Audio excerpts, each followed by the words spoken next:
วัสดีครับพวกช่องเออีกแล้วนะครับวันนี้มาซ่อมนะครับเป็นงานซ่อมอีกแล้วนะครับตัวนี้เป็นเครื่องซีนนะเครื่องซีนอเนกประสงค์นะครับนะก็หลักจริงๆแล้วอุปกรณ์มันก็ไม่มีอะไรมากนะครับนะแต่หลักๆงานนี้เนี่ยไอตัวเทปเนี่ยเทปที่ติดเนี่ยนะครับมันเสียนะเนื่องจากมันขาดมันอะไรหมดแล้วนะครับผมก็เลยสั่งมาเนี่ยครับสั่งมาเป็นแบบนี้นะครับนะเดี๋ยวเรามาลองติดกันดูเลยนะครับอันดับแรกนะครับตัวนี้เป็นตัวโครงที่หนีบเฉยๆนะตัวฮีเตอร์นี่อยู่ล่างนะครับฮีเตอร์รุ่นนี้จะเป็นแบบนั้นเลยนะครับเป็นแบบเป็นแท่งเลยไม่ได้เป็นซี่ไม่ได้เป็นลวดนะ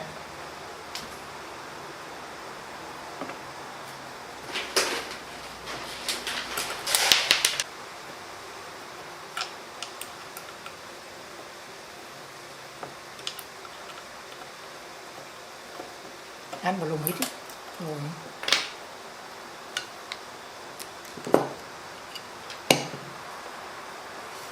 ตรงนี้เป็นใบมีดนะครับเป็นใบมีดไว้ตัดตัวนั่นตัดตัวถุงนี่นะครับอันดับแรกเนี่ยพอถอดออกมาแล้วปั๊บเนี่ยต้องทำความสะอาดตัวแถบตัวนี้นะครับนะเพราะปกติเนี่ยมันจะเป็นคราบนะมันจะทิ้งคราบไว้เต็มเลยครับนะก็ทำความสะอาดก็โดยใช้น้ำยาตัวทำความสะอาดนะครับทั้งหลายนะพวกไม่ว่าจะเป็น WD-40 ตัวน้ำยาขจัดคราบอะไรพวกนี้นะครับนะก็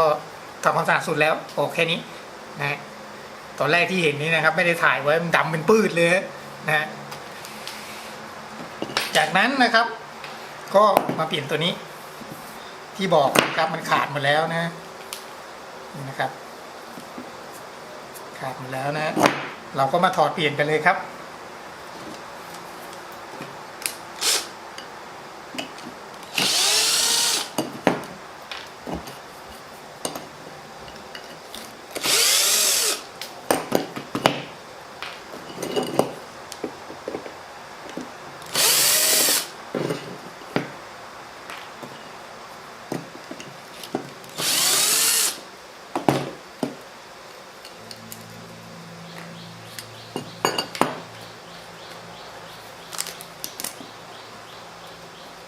เราก็มาแกะตัวนี้ออกก่อน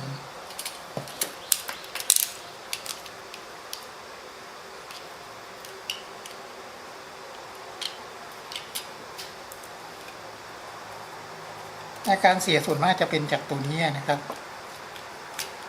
มันขาดมันเปื่อยอะไรเงี้ยมันก็ทำให้กดไม่สนิท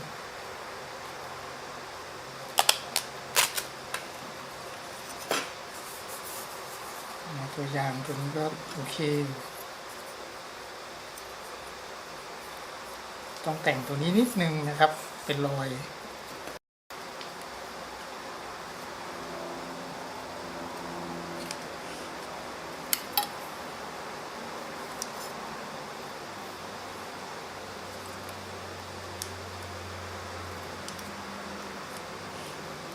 ชิบให้กูหลบ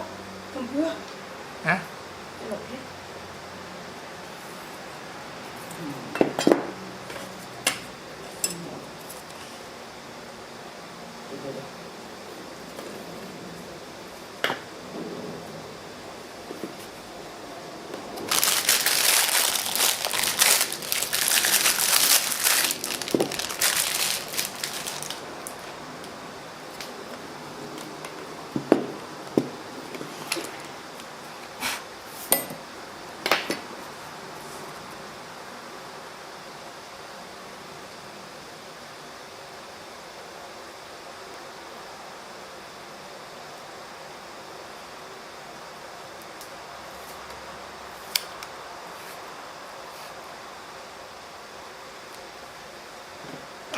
ตัวนี้เขาจะมีกาวในตัวเลยนะครับ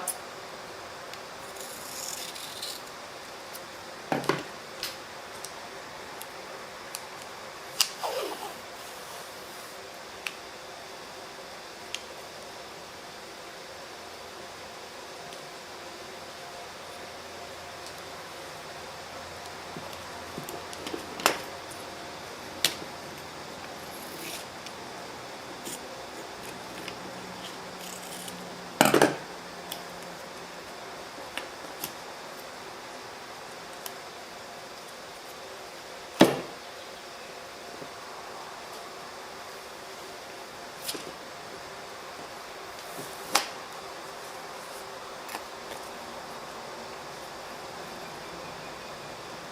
ับให้อยู่ขึงกลางแล้วก็ค่อยๆตวัดเข้าปุ๊บ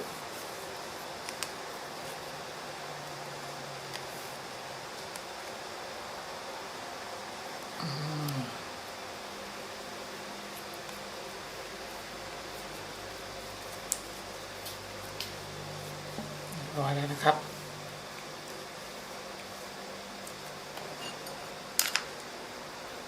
แล้วก็ใส่กลับเข้าไปเลย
ครับก็เรียบร้อยแล้วนะครับนะทดสอบด้วยการใส่แล้วไม่ติดนะ